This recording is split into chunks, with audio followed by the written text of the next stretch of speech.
નમસ્કાર વાલા વિદ્યાર્થી મિત્રો, કેમ છો? મજામાં ને? આજે આપણે અસાઇનમેન્ટ 2026 દ્વિતીય પરીક્ષા માટે ધોરણ 9 વિષય ગુજરાતી વિભાગ એ એક વાક્યમાં ઉત્તર આપણે જોવાના છીએ.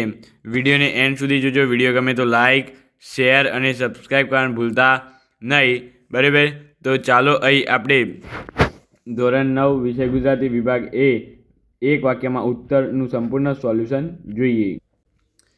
અહીં નીચે આપેલ પ્રશ્નના એક વાક્યમાં ઉત્તર લખો. પ્રત્યેકનો 1 ગુણ રહેશે, ટોટલ 2 ગુણ રહેશે.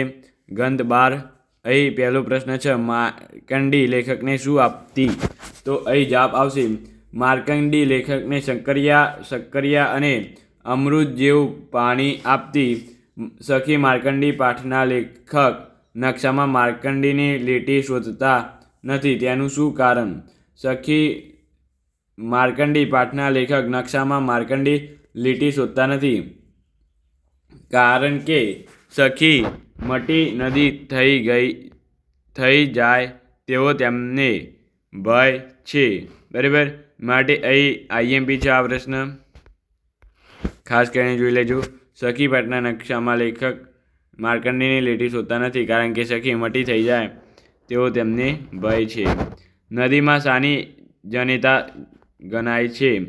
નદીઓ સંસ્કૃતિની જનેતા ગણાય છે. ત્યાર પછી આગળ ગંધ 14 જોઈએ તો એ છે, કુદરતના કારવાન કાફલાને વાડી શું આપે છે? તો કુદરતના કારવાન કાફલાને વાડી આશ્રય, આવાસ, આકાર અને આહલાદ આપે છે. બરાબર, તો આ તમારે જોવાનું રહેશે. અહીં છે, વાડીમાં ક્યારેક કયા હિંસક પ્રાણીઓના દર્શન થઈ જાય છે? તો વાડીમાં ક્યારેક દીપડા ને સિંહ જેવા હિંસક પ્રાણીઓના દર્શન થઈ જાય છે. ત્યાર પછી અહીંયા છે, વાડીમાં બાળકોની નજરમાં શું આવી જાય છે? તો ઢેલે કેટલા કીંડા મૂક્યા છે તે, બુલબુલે કયા ને કેવા માળા કર્યો છે તે, કાકેંડાએ કેવો રંગ ધારણ કર્યા છે તે વગેરે વાડીમાં બાળકોની નજર સામે આવી જાય છે. તો આ તમારે જોવાનું રહેશે. 4 નંબર છે અહીંયા, શહેરી લોકોથી વિપરીત ગ્રામ્યજનોમાં જોવા મળતા સદ્ગુણો કયા કયા છે? તો અહીં છે, શહેરી લોકોથી વિપરીત ગ્રામ્યજનોમાં આત્મીયતા, સ્નેહ, સહકાર, મદદ અને વિશેષ માનવતાના સદ્ગુણો હોય છે. તો એ જોઈ લેવાનું તમારે, ખાસ કરીને પ્રશ્ન આઈએમપી છે. ક્વેશ્ચન નંબર 16 ગંધ 16 અહીંયા આપેલો છે, સ્વર્ગના નિયમ મુજબ કયું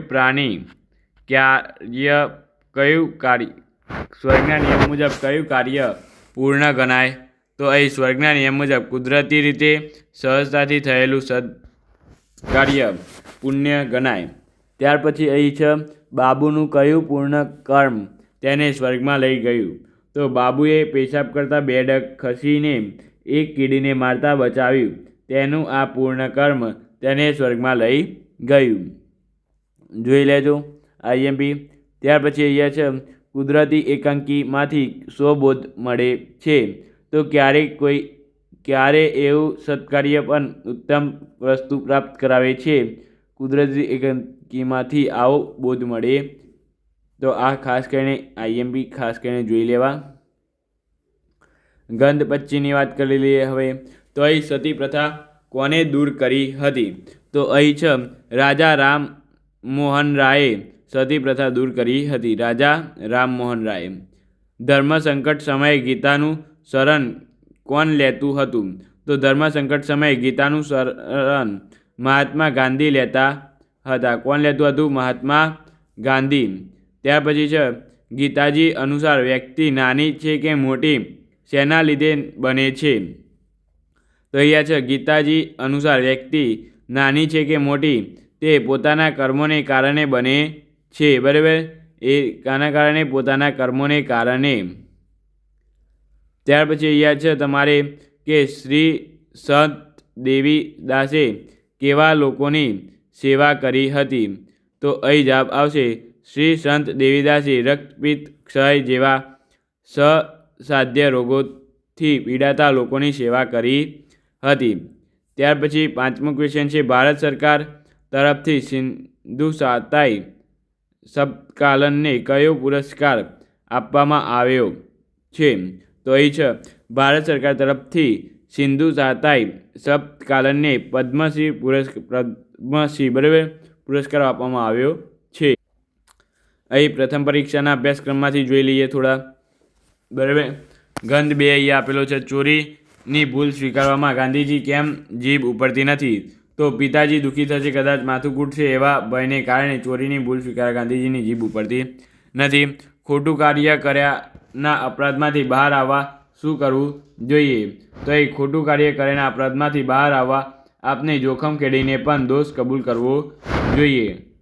4 નંબરનો ગંધ અહીંયા છે. આ તમારી પરખેના દીપડા નર રંજોડે તોય ઘણું છે. આ વાક્ય કોણ બોલે છે? તો આ વાક્ય ગોપાળ બાપા બોલે છે બરાબર.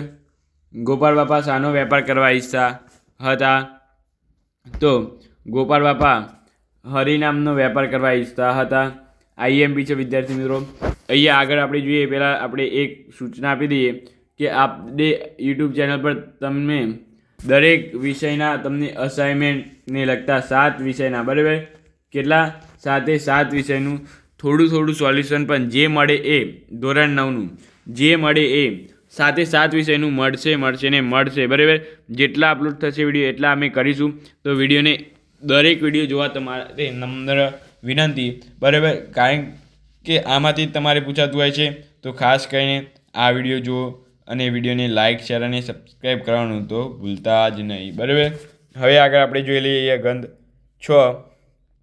અહીંયા છે ગંધ 6. વહુઓ મંગુની ચાકરી નહીં કરે એની અમૃતકાકીને ખબર પડી ગઈ હતી. કેવી રીતે?